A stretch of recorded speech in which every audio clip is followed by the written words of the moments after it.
I was given these mini flashlights for review, so let's check them out and see how good they are.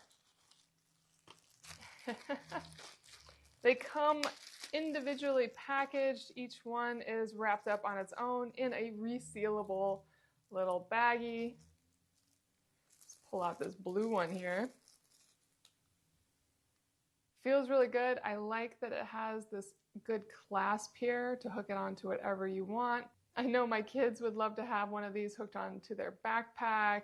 It would be great in a purse or a bag to put it somewhere inside so you have easy access to it. But you do need to pull it all apart because they do all have a little paper seal inside so they're not running while it's being shipped to you. So make sure to get that out first. And I think it's pretty cool. The batteries are actually in a little plastic wrap. I could pop them out of that, but I don't think I need to. And that keeps them contained, which is super nice.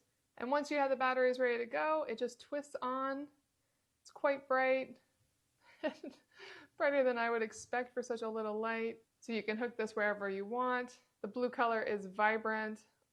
Love how easy that is. Really great little flashlight. And you get quite a few here. You get 10. So you have 2 of the blue, 2 of this metallic pink color, 2 black, 2 of these reds. I love how vibrant that is. And finally, 2 silver. These would make excellent party favors, great for camping trips, wonderful for families. Halloween, I would love to use these for Halloween. I will be giving one to each of my kids, and I'll be throwing the rest in our camping bag for now, as you can never have too many flashlights when you're camping. And I love how easy and small these are, so I can put them wherever I want.